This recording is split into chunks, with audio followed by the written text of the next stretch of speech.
Hey creeps, it's Cameron again, and welcome back to my channel where I talk about books, movies, writing, and all things spooky. And on today's episode of Library Macabre, I have another book unboxing.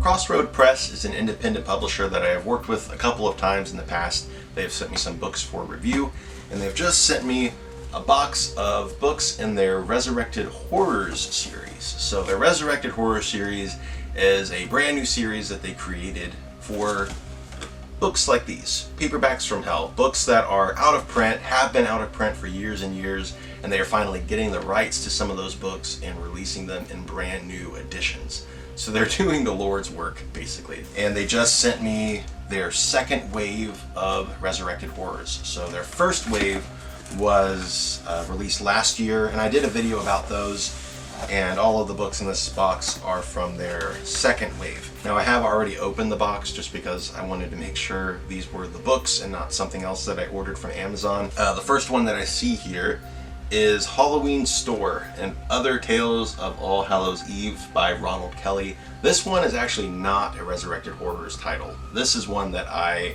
requested from them personally because I saw the cover and I just had to have it. That is amazing. One of the best covers of the year in my opinion. I just love it. So this is a brand new book. This just came out this month and I am super excited to read it. I'm definitely going to be reading this one next. So this is a short story collection with Halloween themed stories by Ronald Kelly, and it just looks like the perfect seasonal read. So now getting into the Resurrected Horrors titles. The first one I see is Dead Rush by Yvonne Navarro, or Yvonne Navarro. I'm not sure.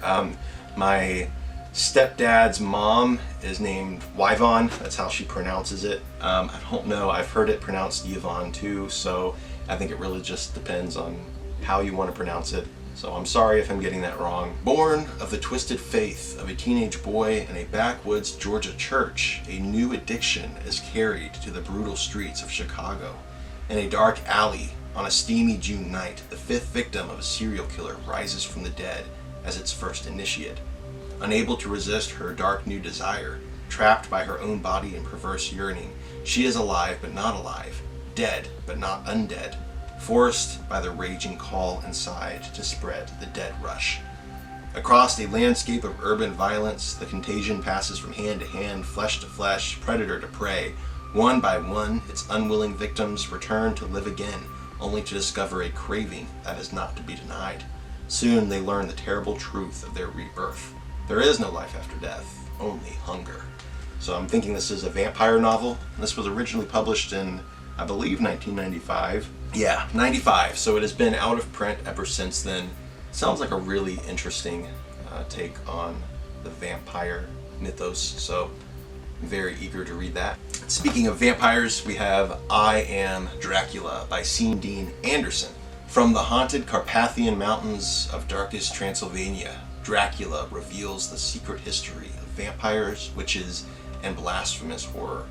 Told in his own words, here is the story of Dracula, a mortal warlord destined to become the vampire king of the undead. You have been told many lies, now learn the truth. So this one is another from the 90s, and this was published in 1998. I believe this was actually published before that. I think this might have even been from 1993 or 4, because I have the original somewhere. I just realized there's a spider on my ceiling. Oof. Anyway, there is I Am Dracula. Next up we have Rest in Peace by Jack McLean. This was originally published by Zebra in 1990. And the back of this says, Danny West knew that something was wrong from the first day his folks moved into the rundown house next to the creepy graveyard. The neighborhood kids would never come out to play. At night, he saw weird shadows prowling around the crumbling tombstones and heard strange gurgling sounds. but his parents wouldn't listen to him. They said he had a good imagination. Then bad things started to happen. Terrible, gruesome things that even scared his dad. There was something in the graveyard. Something that no kid could ever have imagined. Something that should have been left alone to rest in peace. Sounds like a nice little read. It's from Zebra, so you never know what you're going to get. But this has all of my buzzwords, basically graveyard, over and over. That's all I need. Okay, next we have Night Visions at the Crossroad. And this is edited by Stanley Waiter. It says, Night Visions at the Crossroad presents 8 tales of horror and dark fantasy by Richard Lehman, Chet Williamson, and Gary Brandner. Prepare to enter a world where your darkest nightmare can become a chilling reality, a world of night visions. So there is a very good trio of authors right there. And speaking of Chet Williamson, I also have Dreamthorpe by Chet Williamson. This is a book that I've heard a lot of great things about. A lot of people really hype this one up. It says, a sleepy little Pennsylvania resort town where city folks can get away from it all. A town where a woman who saw her best friend mutilated by a crazed sex killer can hide and forget until haunted relics of another age awaken an ancient evil and unleash a human horror that has no place outside of hell. So I'm really loving the sleepy Pennsylvania town angle where an ancient evil awakens. That's always one of my favorite things to read. So that sounds like a really good time. Next is Shadow Child by Joseph A. Citro. This was published by Zebra in 1987, I believe. This one has a classic cover. It's that cover right there with the clown holding the balloons, which I hear has absolutely nothing to do with the book itself. It was just something they slapped on to capitalize off the success of Stephen King's It. I know that Joseph Citro did not like that cover at all, and this is his preferred cover. I think this is a really nice cover, but I have a soft spot for the clown just because. But this one says it is the brand new enhanced edition, so there's a lot of illustrations scattered throughout. There's a photo album, backstories, articles, and artwork, it says. So a very nice chunky edition of Shadow Child. It says, Eric Nolan is too familiar with death, his brother's disappearance, the loss of his parents, and his wife's recent demise. In desperation, he returns to his boyhood home, his grandparents' farm in rural Vermont, where his cousin Pamela lives with her family. But Eric's solace is short-lived. Something terrible is going on in the woods nearby. As baffling incidents continue, it becomes harder to deny that a powerful, malevolent force is at work in the Green Mountains. Eric must confront a reality he can neither accept nor deny.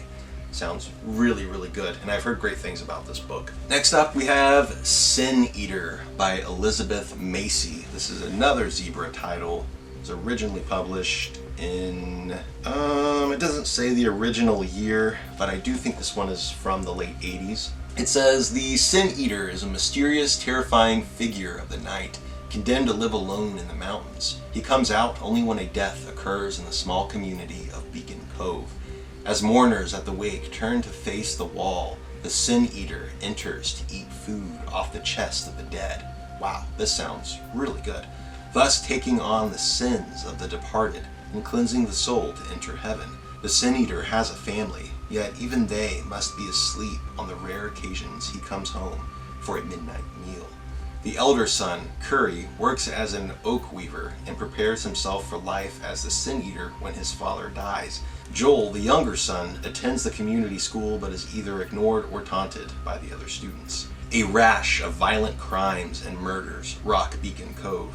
The religious leadership announces that the Sin Eater, overburdened with the sins he has consumed, has become the embodiment of the devil. They must forbid him from attending wakes and do all they can to protect themselves from his evil. However, when troubled young Burke Campbell moves to Beacon Cove, he challenges the community's superstitions and fears and forces Joel to face the reality of who he is and who his father is. This sounds really good. I'm really excited to see if the book itself lives up to the synopsis. And the last book included in the box is a book by John Skip and Craig Spector. This is called Animals. They've been with us forever, prowling the smoky roadhouse dives that are their watering holes and hunting grounds.